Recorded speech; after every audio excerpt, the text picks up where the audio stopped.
每逢入秋嘅時候呢，好多人就會諗起煲仔飯啦。呢個食物呢，我諗好多香港人都會非常之懷念或者係非常之中意嘅。近呢10年8年呢，好多人都用嗰啲港女煲啦，例如係啲 LC 啊、stove 啊去做佢哋嘅煲仔飯。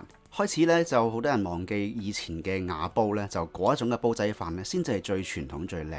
講到尾風味嘅嘢呢，就真係要用翻最原始嗰樣嘢先至做到嘅。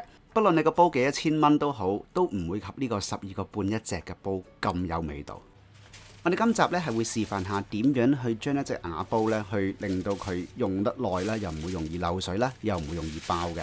其實大家可以留意一下瓦煲呢，其實係個物質呢，係一種叫做 porous 嘅 material， 好多窿喺入面嘅。咁其實呢，每一隻煲都係唔會完美噶啦，每一隻煲都有瑕疵嘅。但係假如大家養得好嘅話呢，又可以好耐用。又或者咁講，你煮完個秋天唔中意掉咗佢，都唔會肉痛，因為真係好平，12個半一隻啫。呢個係1人份量嘅瓦煲，咁就啱啦。之後呢，就可以整啲1人份量嘅1人煲仔飯。屋企每個人中意乜嘢味道，就有乜嘢嘅材料，自由配搭，咁即係1人1煲啦。好啦，我哋事不宜遲，講下個煲先。我哋搣開個價錢牌之後，沖乾淨佢呢。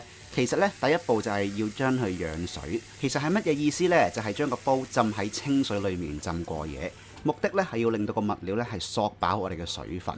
咁咧，由於佢個物料係真係好多窿窿啦，你會見到佢個浸嘅時候呢，會有好多氣泡喺嗰個煲嘅唔知乜嘢位置嗰度走出嚟嘅。咁呢一步就係正常嘅。咁擺過夜之後呢，第2日呢就唔會有任何嘅氣泡再冒出嚟噶啦。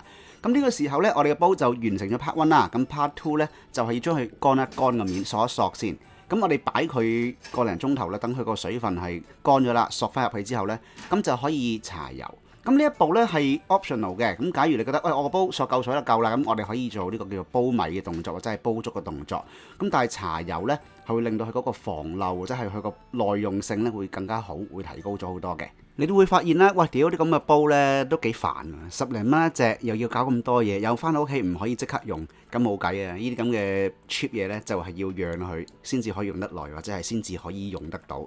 如果唔係，你煲下飯漏水啊，或者係爆咗呢，你個飯就唔使要啦，係咪？好啦，我哋搽完油之後呢，由佢再索，咁啊索翻半日先。當你見到個煲面索得七七八八嘅時候，乾身嘅時候呢，就可以用張廚房紙將剩翻喺嗰個煲底中間凹入去個位置嘅油呢都抹翻走。